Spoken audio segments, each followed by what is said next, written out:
বলছিলাম দাদা, ভূতেদের সঙ্গে সম্পর্ক রাখা সম্ভব? অমর সঙ্গী না না বুমবাদার নয়, বিক্রম চ্যাটার্জি অ্যান্ড সোহিনী সরকারের অমর সঙ্গী বলে একটা ট্রেলার বেরিয়েছে। মুভিটা 31শে জানুয়ারি লঞ্চ করবে অ্যান্ড এটার আগে একটা টিজার ছিল, এটা অলরেডি ভিডিও রয়েছে চ্যানেলে, তোমরা দেখতে পাচ্ছ।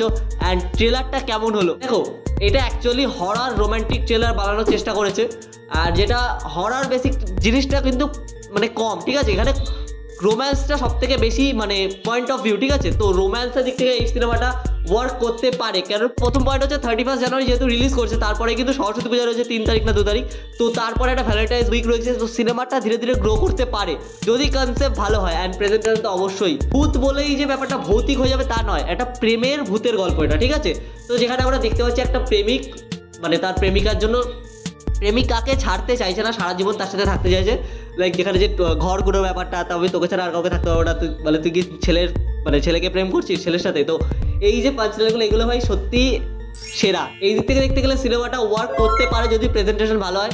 সাপোর্টিং কাস্ট ভালো, আমার অতটাও মানে ঠিক লাইক যেগুলো তান্ত্রিক, যেগুলো বেসিক্যালি তান্ত্রিকের সিনগুলো আমার অতটাও ভালো লাগেনি, কেন কি তান্ত্রিকগুলোকে দেখে মনে হচ্ছে এগুলো জানি, মানে সিরিয়াসলি সত্যি বলছি, ওগুলোকে দেখে কোনো ভক্তিভাব আসছে না। তো তান্ত্রিকগুলোর ক্ষেত্রে আমি বলবো একটুখানি মানে আরও ভালো কাস্ট অ্যাপ্রুভ করা যেত। ওভারঅল সোহিনী অ্যান্ড বিক্রম এরা যদি ভালো পারফরমেন্স দেয়, অবশ্যই এদের পারফরমেন্স তো অবশ্যই ভালো, বাকি আমরা আগের অনেক কাজে দেখে এসেছি।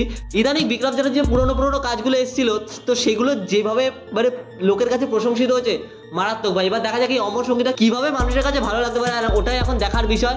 ওভারঅল এই ট্রেলার আর টিজার দুটোই যা দেখার পরে আমার মনে হচ্ছে সুইট একটা প্রেমের গল্প, ঠিক আছে। আমার মনে হচ্ছে মুভিটা এন্ড হতে চলেছে লাইক একটা খুবই ইমোশনাল নোটে কিংবা কমেডি নোটে হতে পারে, আমি জানি না, বোঝা যাচ্ছে না। তো আবার যেমন হলো একটা ইমোশনাল নোটে শেষ হতে পারে আর কি। সৈনিক অ্যাক্টরটা যখন দেখছে যে বিক্রম সৈনিককে বলি গিয়ে আরেকটা মেয়ের সাথে বিবাহ করতে চলেছে, তো এরম সামথিং, তো সেইখানে আমার মনে হয় এটা প্যাথেটিক কিছু হতে পারে, কিংবা আবার সৈনিককে স্বর্গে ফিরিয়ে দিয়ে যেতে পারে। তো যাই হোক দেখার বিষয় সবই। তো ওভারঅল এই ট্রেলারটা আমার মতে ব্যাপকই লেগেছে। আর এই সিনেমাটার প্রচার হওয়া খুবই জরুরি, কেন কি বিক্রম চ্যাটার্জির আগের যে 2-4টে সিনেমা, যে সূর্য বা বাকি সিনেমাগুলো না ঠিক করে প্রচার হয় না। আমি সত্যি বলবো ওগুলো সিনেমা হলে এসছে চলে গেছে, কেউ জানেই না।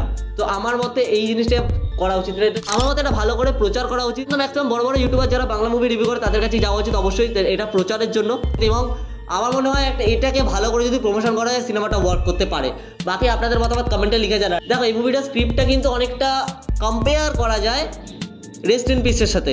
রেস্ট ইন পিস প্রেম যেটা, ওইটার সাথে কম্পেয়ার করা যায়, কিন্তু হালকা একটু অমিল রয়েছে।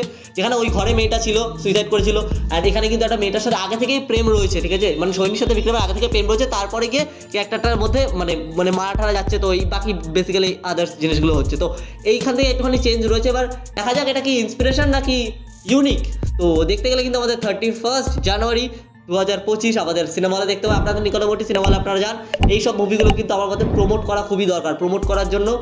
তো আমার মতে প্রমোট করা সত্যি দরকার, কারণ এইসব মুভিগুলো আমাদের মুভি ভাই, আমরা কেন প্রমোশন দেবো না, আমরা কেন প্রমোট করবো না। তো অবশ্যই ভাই এই মুভিটাকে দেখে আসুন। আপনার ভালো লাগলে বন্ধু বান্ধব সবার সাথে যান, শেয়ার করুন। এটা একটা পারিবারিক মুভি হতেও পারে, দেখা যাক। বাকি আপনাদের মতামত কমেন্ট করে লিখে জানান। চ্যানেল নতুন চ্যানেলটাকে সাবস্ক্রাইব করুন, ভালো লাগলে ভিডিওটা লাইক করে দিন। দেখা হচ্ছে পরের ভিডিওতে, আজকের মতো বাই।